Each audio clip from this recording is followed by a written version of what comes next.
Laruin mo, idol, kung saan mo siya gusto para mag-improve yung ball control mo. No, coach, paano po ba ang gagawin para mag-improve yung left hand niya? Kasi lumalayo daw yung bola. Ball handling kasi, idol, merong two types, no?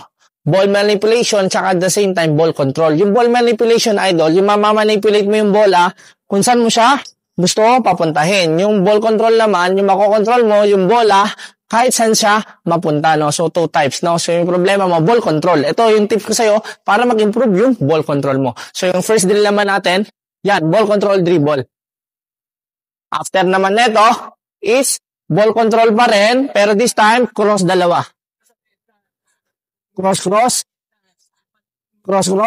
And then after naman, mag-progress naman tayo. 2 cones naman siya, ball control pa rin. Mag-progress tayo. Pwede mong palaruin, no? Dulo to dulo. Laruin mo siya. Then after, yung last progression naman natin, idol, no? 3 cones. No? So, kasi yun lang yung problema mo.